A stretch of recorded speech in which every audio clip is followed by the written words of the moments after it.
Amazing. Hello, everybody. Uh, Welcome to our fireside chat on this day. I hope everyone is doing okay and everyone is warm. It's a bit chilly this side of the world.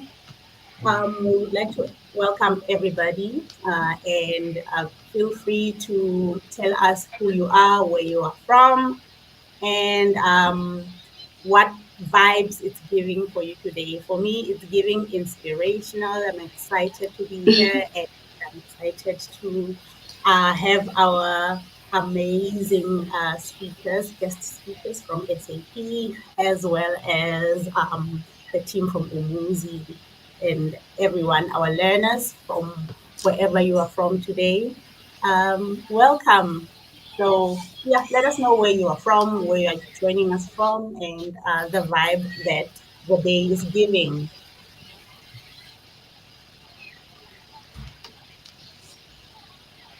Who goes first? Me? Okay, so I think we are 5 minutes in to the session. We can get started. Um, so I would like for us to, get started. Um, as we know, we will be commemorating Africa Day in a few days. Actually, this weekend, actually. So we wanted to have this fireside chat, still in commemoration of Africa Day, but with a bit of a twist for us, focused mainly on us as African youth, and actually the strides that we make as youth in Africa in this age of digital transformation. So we have an exciting panel of speakers from SAP. I'm going to hand over to them in a moment for a quick intro. I know in the bio I wrote at length who they are and what they do, but I think it's always nice to hear it from their side. So without further ado, I shall hand over to Emilio to give us a quick introduction. Emilio, tell us who you are, where you are from, what you do at SAP, and maybe a fun fact about yourself. Over to you, All Emilio. right. All right. Good morning, everybody. It's good afternoon in this part of the world, in the southern part of Africa. It is an honor to be here, and my name is Emilio Raymond Mumba. I work for SAP as a senior support engineer. I've been in the SAP space for the past 11 years, and with SAP for 3 years. I do what we call SAP basis technical work. Just as a hint, without basis, there is. All right. And fun fact about myself is do DIY.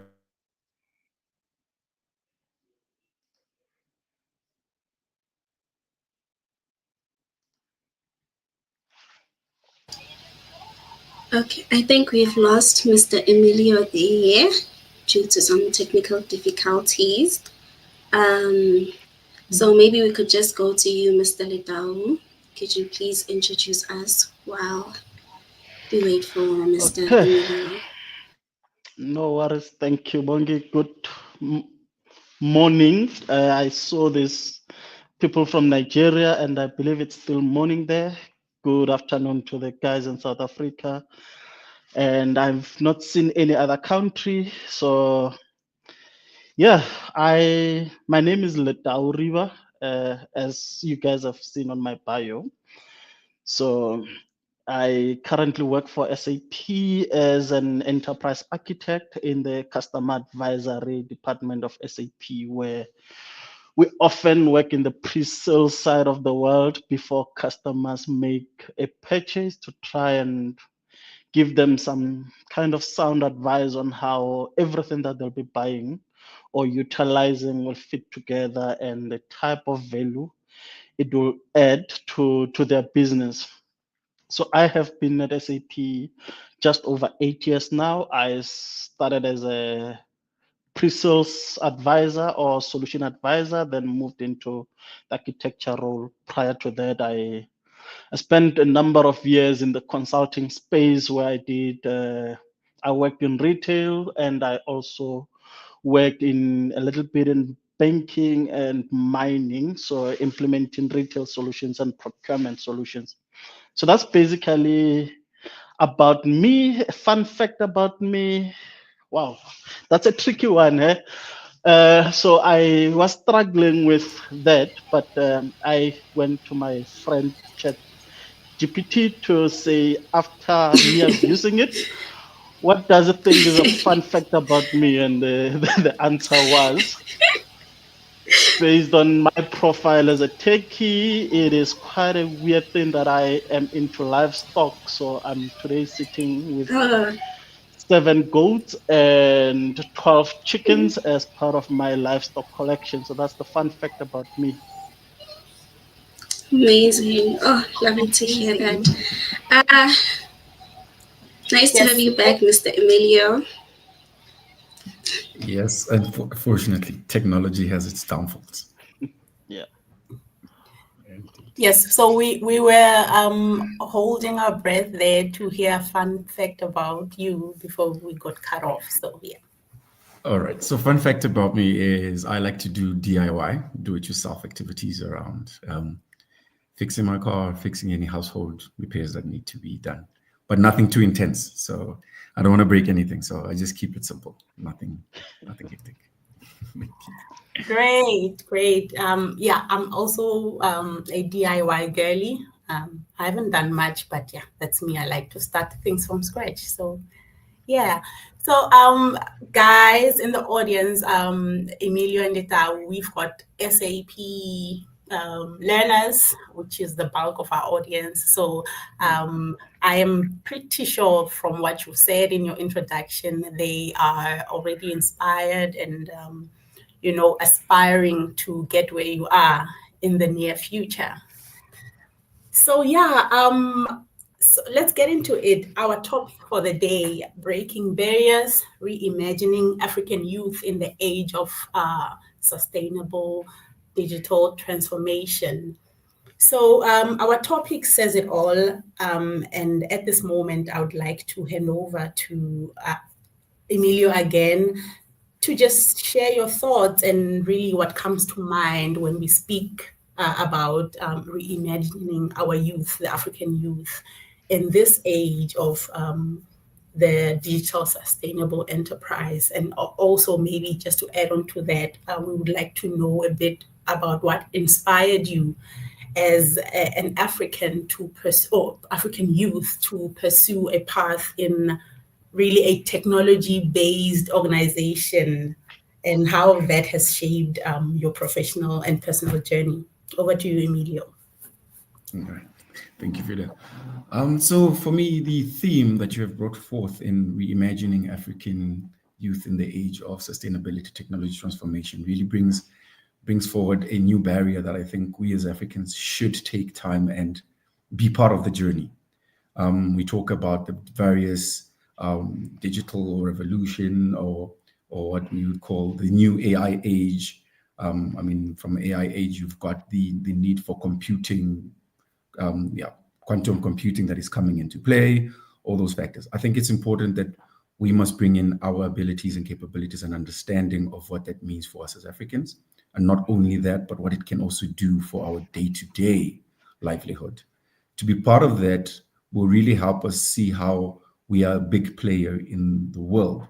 As it is currently, we as Africans are producing the material required to produce processors, MacBooks, iPhones, all those technological requirements. So how then do we should take a part in that?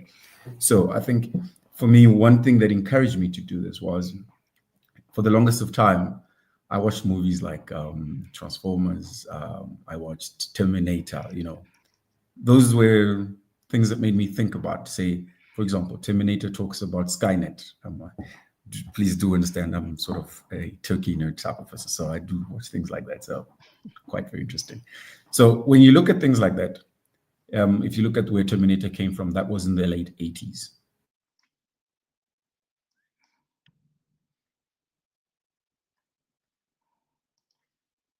Be part of that. I want to be part of that type of thing. So for me, that is what then I went forth and I found out what can I do. It was computer engineering, was a computer science. Then I went on to do my computer science and electronics, and then did computer science honors, and now this is where I am. So I think as Africans, let us try and reimagine ourselves from a younger age. As the youth where we are now, what are our capabilities? What can we do? Let's use what is around us to reimagine ourselves, and also try and be part of the transformation journey that is happening. I would encourage a lot of people, the use of ChatGPT, the use of any AI tool that is available. Yes, there are certain limitations, but at this point in time, let's be part and parcel of the starting ground. Let's not be people coming in later on, catching on to what is happening. Yes, a lot of people tell you, yeah, ChatGPT AI is here to take over. How will it take over? Yet we are the creators of it. We must tell it what we want it to do. It can't tell us what to do. All right. So look, let us be part of this transformation. It's an exciting time in technology. Technology is at the forefront of every new development that is happening, any new changes. What technology does will improve our health, our livelihood, our capabilities to live a better life. So please let us be part of that journey and take time and understand what is being put out there. So let us reimagine ourselves as being part and parcel of that important transformation. So this is a beautiful theme, beautiful time of the year, beautiful time of the month. 25th May, very important for us as Africans. Let us live by that and encourage ourselves. Thank you. Oh, thank you so much. That's profound, Emilio. And I love the part where you said that we should not be spectators and watch the world happen. We should actually just get in there, be hands-on, and take charge of this. Letau, what do you think? Well, having the topic in mind, I just wanted to know, building on what Emilio said, in what ways has being part of this tech-driven environment in your career has empowered you to, solve challenges in your life, at work, in your community at large?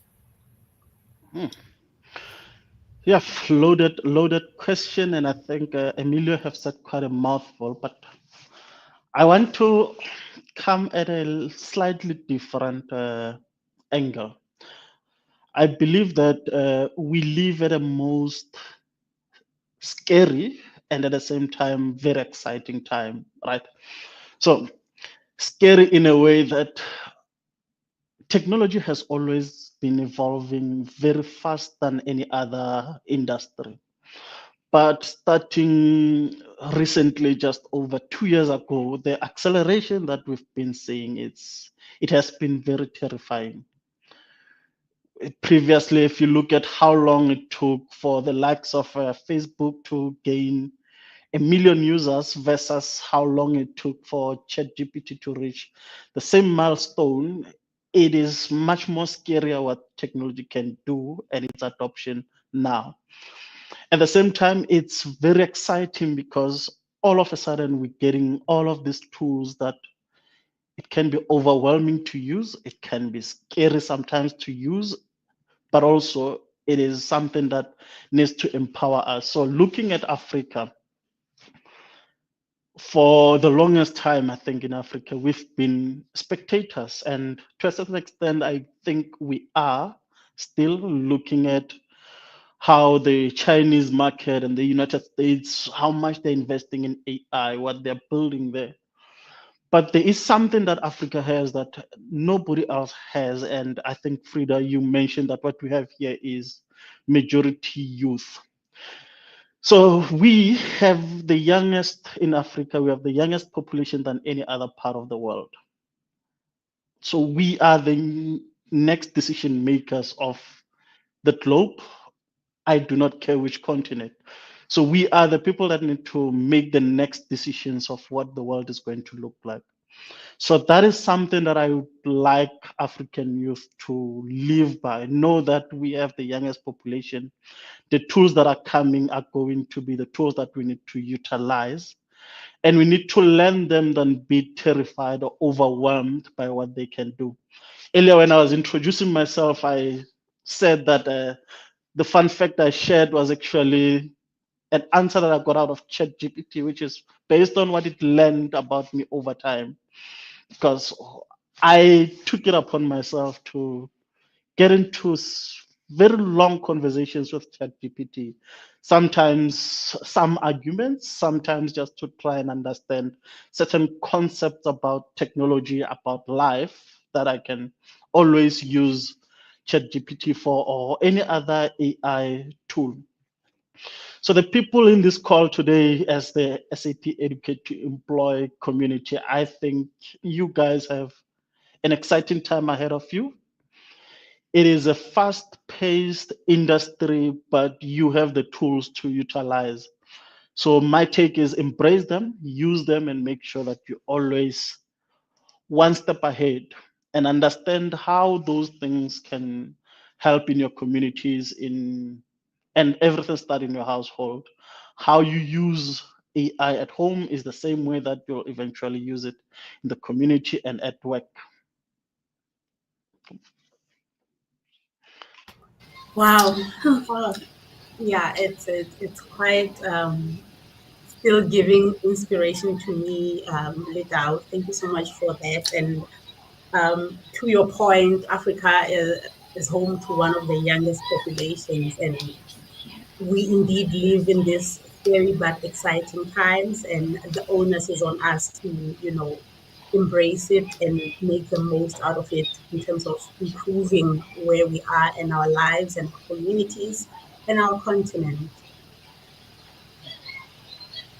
Right. At this point, we're just gonna do a quick pulse check with our audience. Over to you, Bonnie. Yes, just want to do a quick pulse check. So please drop any questions you may have in the comments. And I will also be sharing a quick survey with you guys right now in the chat. So please take your time to answer that survey as well. Thank you. Over to you, Frida. Yes. I am really eager to hear or to see some of the questions that come through. I think at this point we will be doing a quick check and maybe fielding some of the questions that um, our audience and learners have. So let's just take a moment to see some of the Okay. questions that have come through here. Do you see any ones that have come at this moment, Bongi? No questions at the moment, but we do have people joining us. We have Deborah from Johannesburg. We have Reverse Trampoline from Centurion, South Africa, says that he's very excited. We have Wandisile from Pretoria, Anastasia from joining us all the way from Nigeria, Chizoba, also from Nigeria. So we also have a question here from Izundu Den. So he is asking about the AI assistant from SAP Joule, asking, saying that, are you SAP experts already using Joule AI? This question is Yes, for we are. Mr. Emilio and Mr. Yeah. Letau. Yeah, cool. No, to that question, as SAP experts, if we are using Joule AI, yes, we are. So I think last year when we started talking about Joule, the first publications was mostly theoretic, but today Joule is alive in the applications that we are utilizing. And to be honest, Izundo, I can't share company names, but we have one bank in South Africa that has gone live with some of the dual use cases already. So it is a reality. Amazing.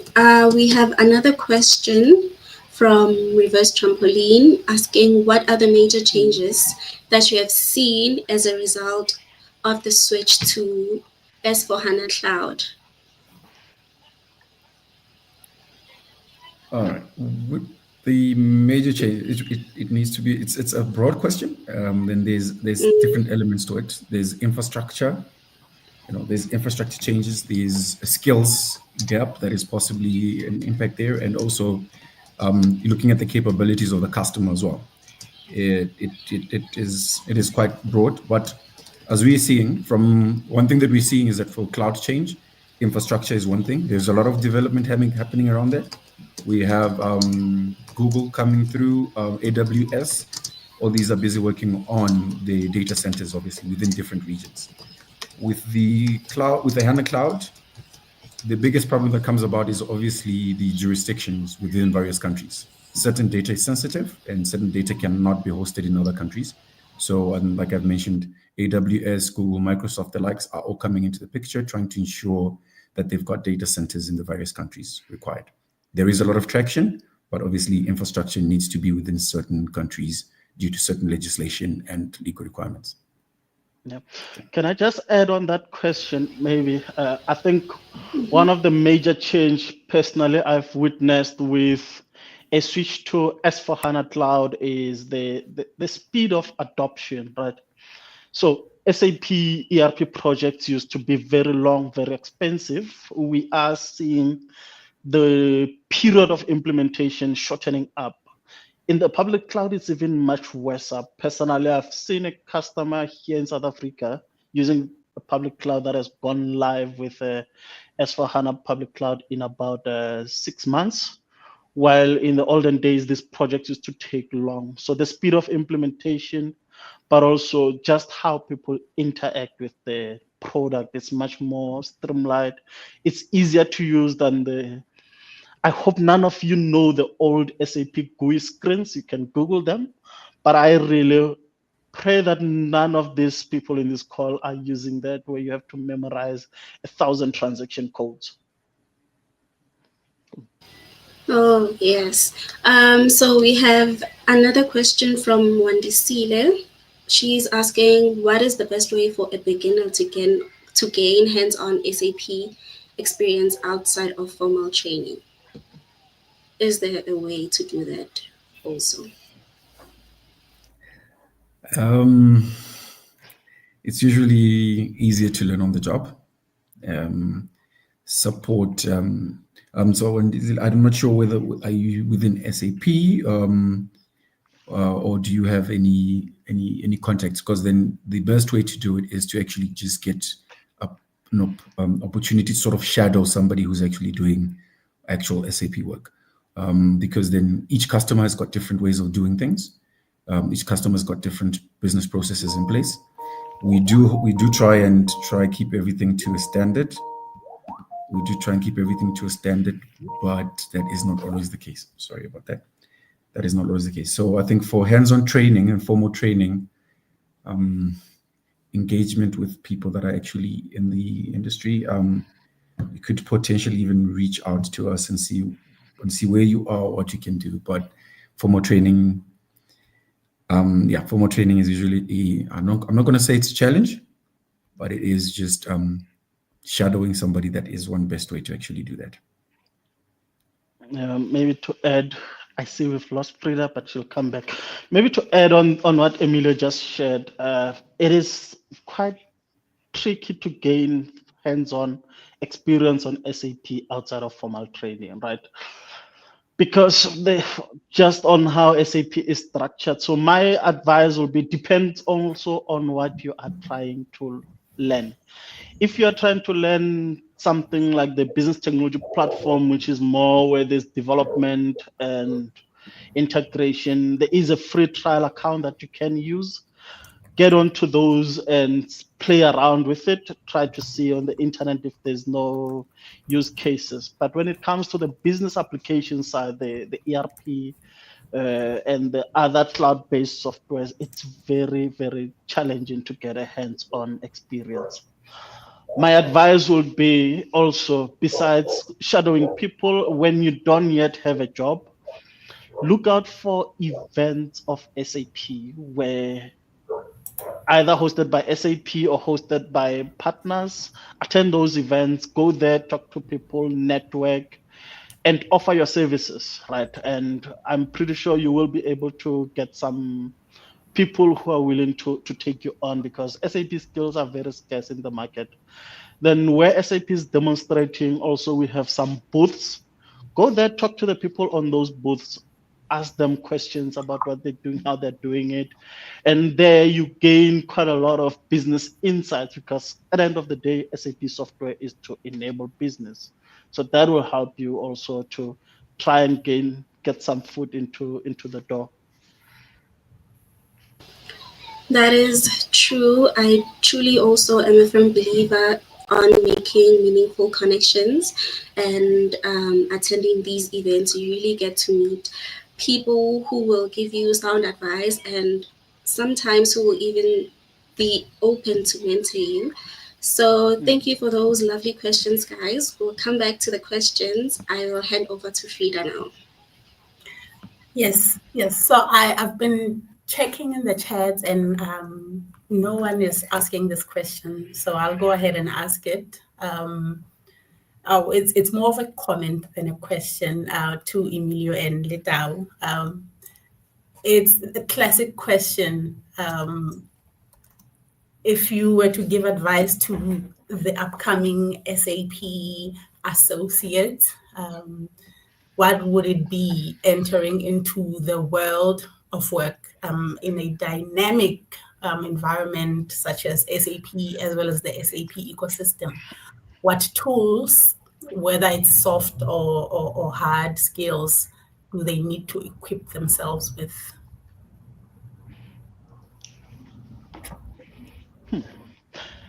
Okay, so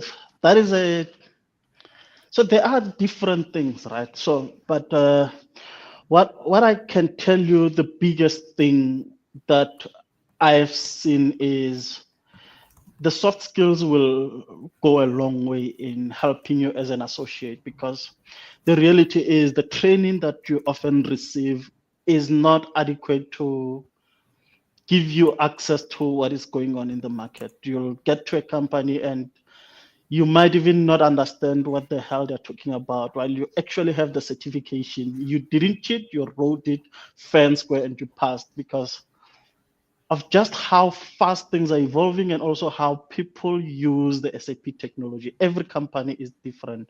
Every company has a different jargon. So what I think will work for everybody starting out a career in SAP is work on understanding the basic business processes. If you are doing a logistics type of certification, understand what is it really troubling people in the logistic business area. What are they really trying to achieve? What does that logistic look in the mining environment versus how it looks in retail? Because the two worlds are completely different in how they manage their logistics. So understand that softer part of understanding the business, then also invest in your own soft skills. A lot of us come from cultural backgrounds where we are not allowed to look at people in the eyes. If you come into the industry and older people are talking to you and you're looking to the side, it looks weird. So also work on defeating those cultural misconceptions that we have. And should you find yourself in that job, which is where the biggest thing is, once you learn that job, whether it's a short-term internship or a graduate program, make sure that you talk to people. And some people might look so unapproachable because they are hectically busy, but try to talk to as many people as possible. Find yourself mentors, coaches, and sponsors. So these three key people are very important. And that's probably one thing that I wish when I started my career just about 10, 11 years ago, somebody should have advised me that wherever you go, look for these three key people, because these are the people who will vouch for you, coach you, and help you grow, and also help you understand some of the oversights that you have, that mess up that you might have done, because we're all going to mess up at some stage. Don't fear to make mistakes, but surround yourself with people who will coach you and help you grow.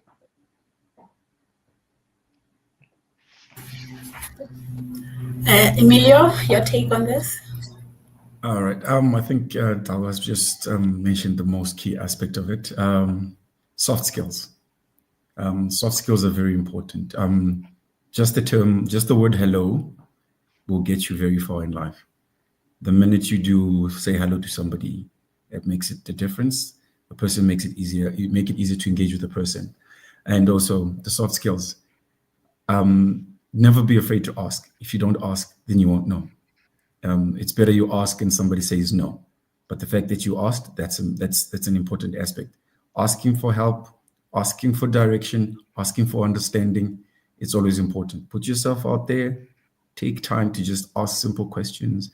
It may be complex to you, but it is simple to the next person. And in this work and this tech environment that we do, we don't know everything. I could learn something new from somebody who just started a month ago. It's an ever evolving dynamic environment that we're in, and always ask. And when people are talking about certain topics, take a minute or two, go read up on it, and then that's something you can use to be an icebreaker. You can say, "Oh, listen, the other day I heard you talking about AI, and based on what I read up on, I read about this and this and this." See, those are the kind of soft skills and tips that one can use to be better. And also visibility. Visibility is also important. You make yourself visible, and as you're making yourself visible, add value where you can, when you can. Yeah, totally agree. What's the worst that could happen, right? If you don't ask, you never find out. And yeah, I think it's one of the hardest things that I find young people who are starting out in jobs are so scared to do. But I think for me, it's just been that mindset of going in thinking to myself, what's the worst that can happen? If they say no, they say no. But if they say yes, then we take the first step from there. So it's very valuable advice from our lovely guests today. And we continue checking for more comments and questions on the chat. Guys, keep them coming. We still have about half an hour or a bit less to fill those. So, Bongi, do you see any questions there? Yes. I'd like to start by mentioning that for the feedback form, they need to request access. So please grant that access, Frida.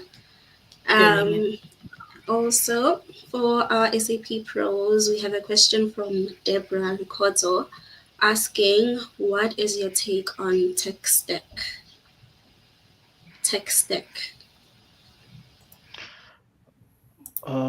I'm not sure I'm following the.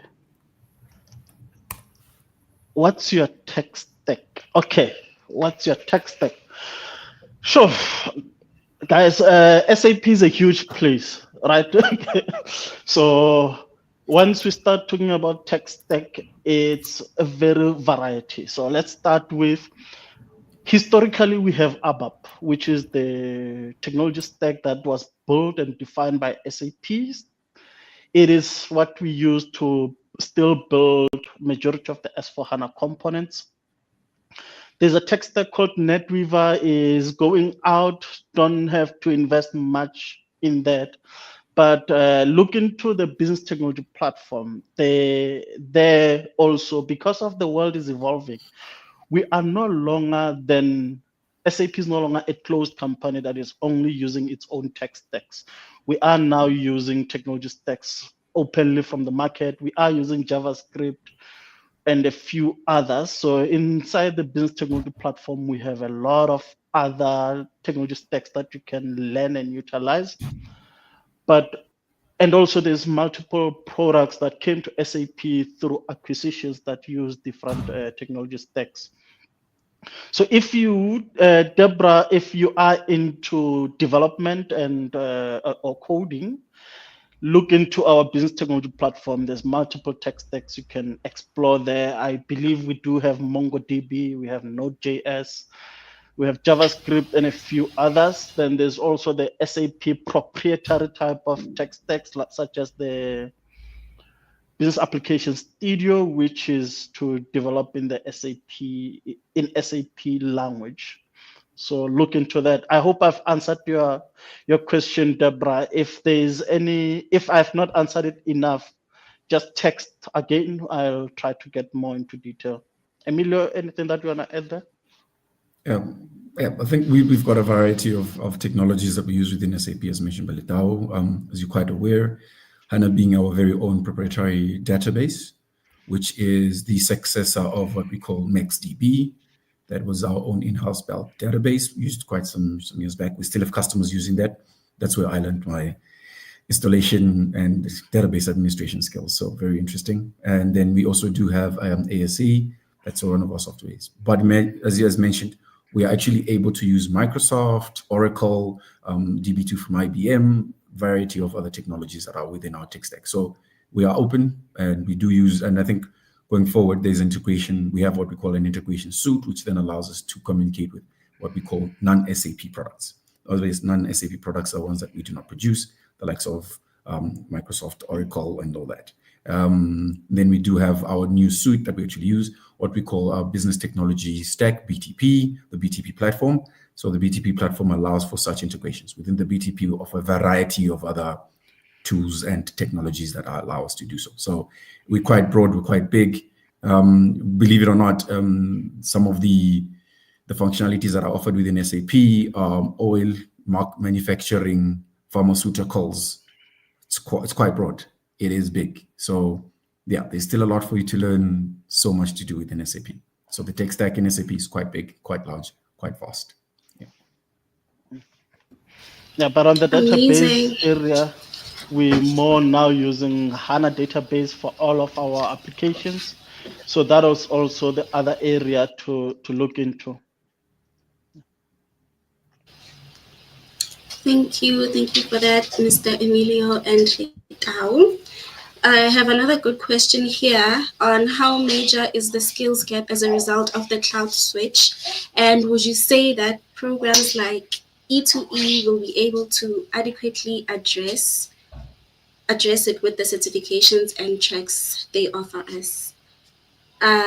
Just for context, the tracks that we offer on the SAP Educate to Employ are the developer track, we have the human capital management track, we also have the finance track, and am I leaving one out, Frida?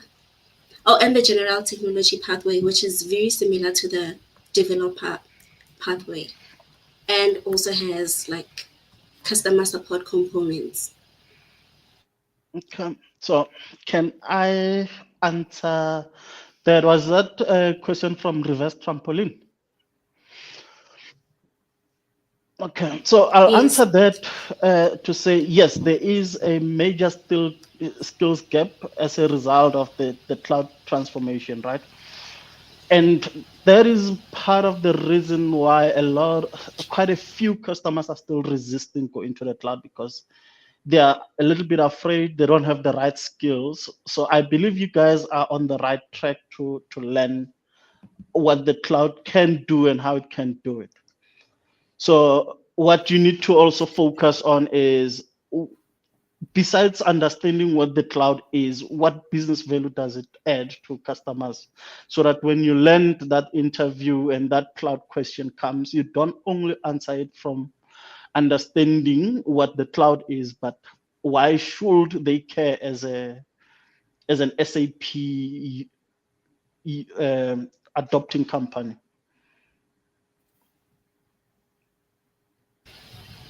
I have a question for Mr. Emilio.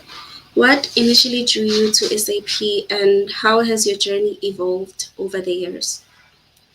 The question is from Yvonne. Yeah.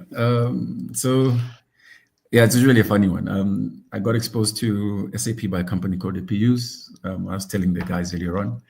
I walked into the company and the parking lot was looking nice. Yeah, parking lot was looking nice. Then I asked to say, who in the parking lot has the nicest car and which department is that? Point me in that direction. All right. Okay. Yeah. Jokes aside, I've always been technical oriented. Like I did mention, I have a computer science background. that's always been my passion. When I got into SAP, I got given a server and I was told install a system. I gave me a guide.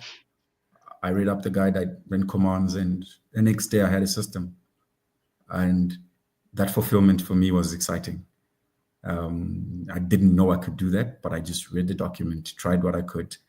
And that's what encouraged me. And ever since then, I've never looked back. I just look forward. It looks very bright. I need to get myself a nice pair of shades, maybe Prada or something like that. But yeah, that should tell you how things get hectically interesting the more you pay attention to your career growth. Within SAP, one thing that has helped me evolve over the years is the learning opportunities. I've worked for I've worked for SAP for the past 3 years, but I've worked on more than 20 companies. All right, 20 companies being customers. That engagement is different cultures, different people, different things, I never find the same problem twice. So that for me is what has been driving me over the years. And that's what's going to continue driving me, the ability to solve a problem, help a customer, see a customer smile, and go on to the next customer and make a difference there and let them understand their return on investment. Because then for me to be able to assist them with their return on investment, it means I've also invested in myself in learning new things to be able to solve whatever problems they have. So yeah, but anyway, the parking lot was one of my major motivators. Thanks. Thank you. That's all for the questions for now. Over to you, Frida. Yes. We're still looking forward to more comments.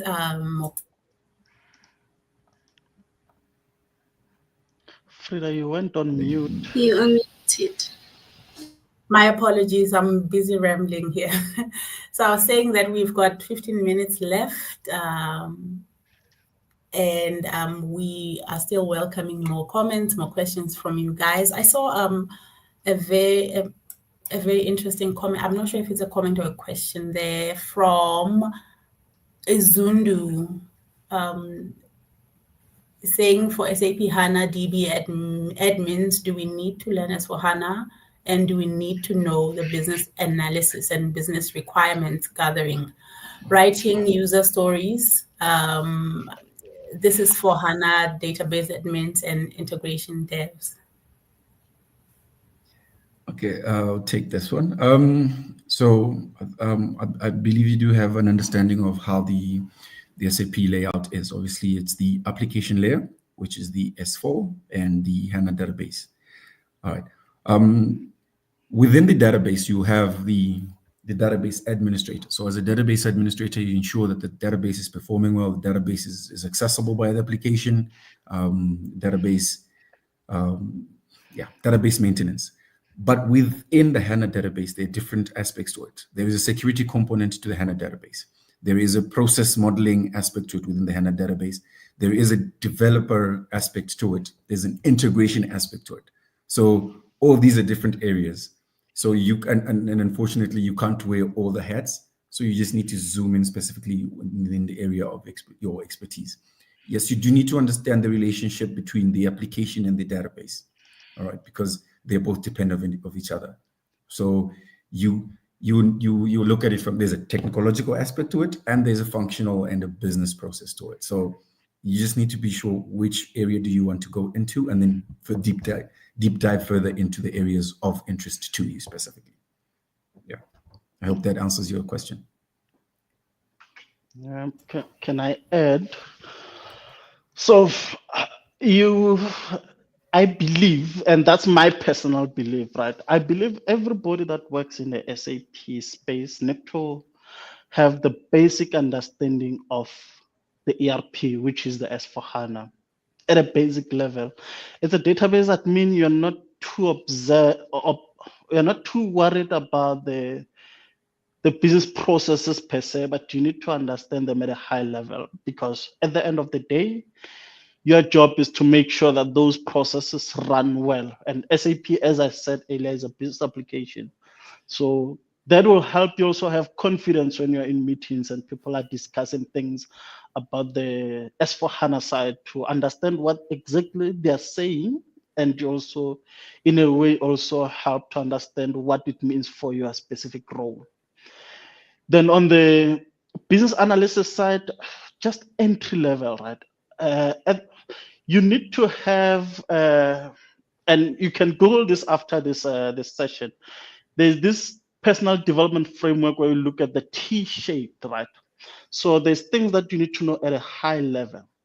And that's why I would say business analysis, as for HANA, you can stick there. But as a database admin, and where you go deeper, which is then the bottom side of the T, that's where then you can go into that as for HANA. When you're developing yourself, think about those things. Being an expert in how the HANA database runs, but you don't know what it means to run on it and what the application does on it, will not help you be any different to any other database administrator in the market. The other area I would say also look into the business technology platform, how to provision databases there and manage the technology surrounding that database instead of just knowing the database administration, because we are evolving in the cloud world. And in the cloud world, a lot in the as a service type of model, whether it's software as a service or platform as a service, there's lesser work in the database, but at the upper application area. So you need to also start looking at those areas. Thank you so much. Those are invaluable insights and advice from our amazing guest speakers. I am sure at this point our learners are even more inspired, to be on this journey that they are in with the E2E program, and really the possibilities that lay ahead in their horizon. So I think we're left with 9 minutes, and at this point, if we do not have any other questions, I will hand over to Bonnie to just close for us. Over to you, Bonnie. Thank you, Frida. Our learners would like to know how to get in touch with Mr. Letau and Mr. Emilio. So maybe you both can share your LinkedIn handles and then they could connect with you there. Okay, do I remember my LinkedIn handle? I'll put it in here. I'll just put my LinkedIn name in the chat, and then yeah, I'm quite active on LinkedIn. Don't worry. Any notification that comes in, I take a look. You never know who's offering me a CEO job, so.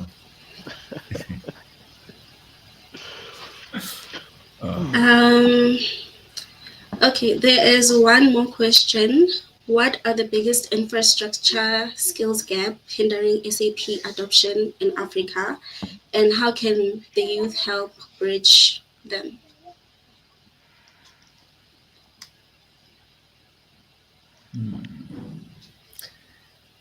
Letau, you want to take that, or should I proceed? Let me take it, you can add. So the biggest infrastructure and skills gap in hindering SAP adoption in Africa it's mostly the question of cloud, right? Because SAP has made a decision that we are in the cloud. So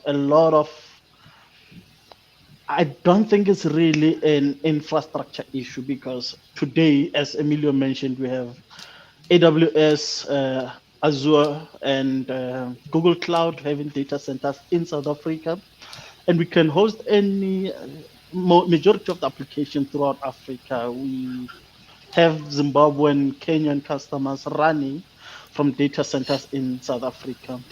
So the gaps is around the newer technologies of SAP, because people take a little bit of time to adjust. So I think if you position yourself in those areas, if you are learning anything about business objects, you are late. You need to be looking at the SAP Analytics Cloud. You need to be looking at the business data cloud, which was released this year.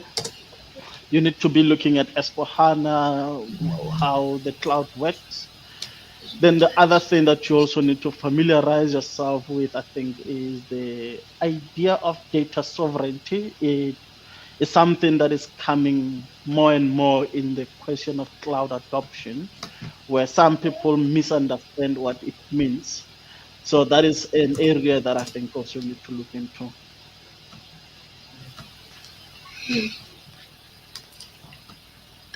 Thank you so much for that. There is one spicy question. So there's one person in the chat who asked, how much does SAP? Oh, here it is. Izundu said, I totally understand that pay will not be the best when we start out, but when we start out, is the pay for SAP freshers great nonetheless on average? Your experience, Emilio? So where I started off, yeah, it was an intern stipend, so not of the great, but the motivation is to get the necessary skills. Look, I'm going to simply say one thing. Invest in your career, and the money will follow. Invest in your career, your money will follow. Take time to invest in yourself. If you do not invest in yourself, people don't see the need to invest in you. So they will not give you more money if you're not investing in yourself. Yes, it starts off hard. It's not easy. It is part of the journey, unfortunately. That's the life journey that we all have to go through. People pay for experience, people pay for knowledge. And the more knowledge you have, the more power you have. Yeah, I agree. But also one thing that you guys are going to experience is, because you are not all going to work for the same company, there's some companies that the starting salaries will be decent, and you might look at where you are and feel disgruntled. So those things, when they happen, you should make sure that you do not get demotivated, because once you do that, it shows in your work and the quality that you deliver. Right. So sometimes you have to trade learning for earning. I've seen people who will get a nice starting pay, but the area that they're working at, they hardly learning anything new. And somebody else might be working for a company that does not pay that much, but they're learning more. So when you find yourself in those type of situations, you need to be aware and work towards always investing in yourself. And the reality, unfortunately, is some companies will take advantage. Some of you are going to face those type of situations where you can tell that you're delivering at a much more higher level, but the salary is not following. So when you're investing in yourself, eventually some other companies will notice, somebody will poach you, and somebody will actually pay you what you're worth at that time. But it starts with investing in yourself. If you then say, okay, I'm not paid enough, and you don't invest in recertifying or getting new certifications, getting yourself into projects, then you're not gonna, even if an opportunity comes, you'll go to that interview and they'll realize that you don't have depth, you didn't invest in yourself, and you miss out on that opportunity to make some good money. I agree. So unfortunately, it looks like we've lost Frida due to some technical difficulties, and we are almost out of time. So I just wanted to say that as we get ready to celebrate Africa Day this Sunday, it's a great time to pause and look at the world around us and remember that we are all about looking ahead and building a brighter future. As young people across the continent, we know that the road ahead won't always be easy, but that is also okay, because the exciting part is that we are all part of a connected global community, and we now have access to programs such as the SAP Educate to Employ that can really help us to learn more, grow our skills, and gain skills that can really make a difference. in lives. So with that said, I would like to take a moment to thank our SAP Educate to Employ learners for joining us. We hope that the session was insightful and inspiring. And I would like to pass on a special thanks and gratitude to our esteemed guest, Mr. Emilio and Letau, for sharing their wisdom and inspiration. We are honored and we hope to keep in touch. And last but not least, I want to say thanks to the Umuzi team as well as the Heart team for helping us organize this session and making it the success that it is. And yeah, have a lovely day, everybody. Bye. Thank you all. Enjoy your Thank you all. SAP careers and all the best. Keep at Thank it. you. Thank you. Bye, everyone. Bye-bye.